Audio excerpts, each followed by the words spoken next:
Bienvenue, aujourd'hui on se lance dans une exploration essentielle. Comment dénicher les bons plans, les vrais bons produits quand on achète en ligne?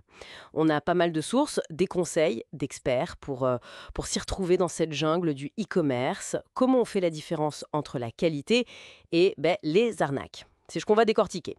Et pour ça, une perspective experte nous rejoint pour analyser ces infos. L'idée, c'est vraiment d'extraire le jus, le meilleur de ces conseils pour que le shopping en ligne devienne plus sûr et plus satisfaisant aussi. Bon, alors, on commence par le début. Une question clé qui ressort partout. C'est quoi les signes qui trompent pas en ligne pour reconnaître un produit de qualité? Au-delà du marketing, hein. Oui, excellente question. Et les sources sont assez claires là-dessus. L'importance des avis consommateurs, c'est fondamental. Ah oui, les fameuses étoiles. Exactement. Mais attention, pas juste la note globale. Regardez, 4,5 étoiles, ça suffit pas.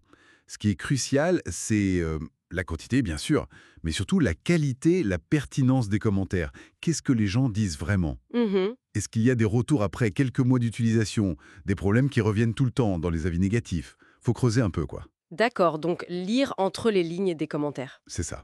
Et puis, regardez aussi ce que le vendeur donne comme info. Est-ce que c'est détaillé? Les spécifications techniques, elles sont claires? On a des photos sous tous les angles, des détails sur les matériaux.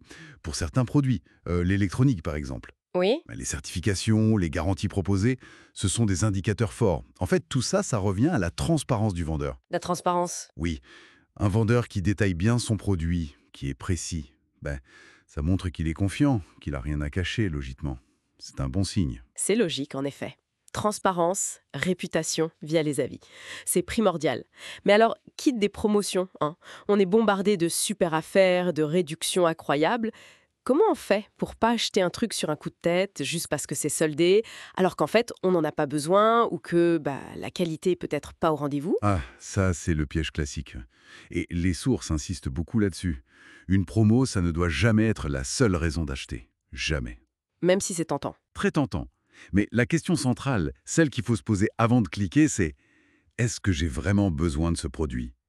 Est-ce qu'il va m'être utile durablement? Et aussi, quelle est sa réputation habituelle sans la promo? Parce qu'une offre qui paraît trop belle, souvent, elle est trop belle pour être vraie. Ça peut cacher une cavité médiocre, une fin de stock avec des défauts. Voir des pratiques un peu limites. Exactement. Parfois, le prix de base est gonflé juste pour que la réduction ait l'air énorme. C'est l'effet d'ancrage, comme on dit. D'accord. Donc toujours, toujours, évaluer son besoin réel avant de se laisser séduire par le prix barré. Évaluer le besoin avant tout. Facile à dire, mais dans le feu de l'action, ça demande de la discipline. Et cette question de confiance, de motivation derrière l'offre, ça nous amène à un autre point soulevé par nos sources vedettes. Le rôle des influenceurs, des sites de test, de comparatifs. C'est parfois un peu flou, non? Comment on démêle le vrai conseil de la pub déguisée? Oui, c'est un terrain délicat. Les sources le disent bien. Il faut être vigilant. Ces plateformes, elles peuvent être super utiles. On trouve des tests poussés, des avis d'experts parfois très pertinents. Mais Mais la transparence est la clé, encore une fois.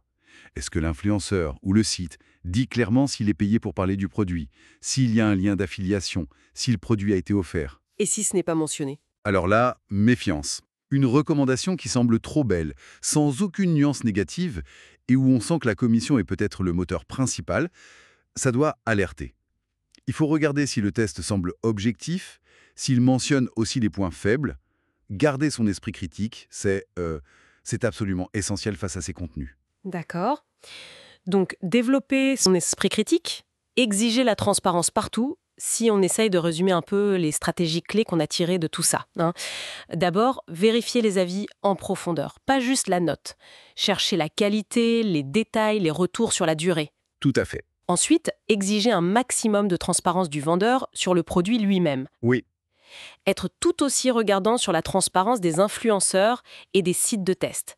Est-ce qu'ils sont clairs sur leur lien avec les marques? indispensable. Se méfier comme de la peste des promotions trop alléchantes. Et toujours les confronter à son besoin réel. C'est ça. Et la règle d'or, finalement, ne pas se précipiter. Prendre le temps, comparer, lire différentes sources d'infos. Exactement. C'est l'achat réfléchi, celui qui est basé sur une info qu'on a vérifiée et sur un besoin qu'on a bien identifié. ça reste la meilleure approche pour être satisfait de son achat en ligne. Ça évite les déceptions et en plus, ça pousse à une consommation un peu plus responsable finalement. Ce temps de recherche, c'est pas du temps perdu, c'est un investissement. Merci beaucoup pour cet éclairage très utile.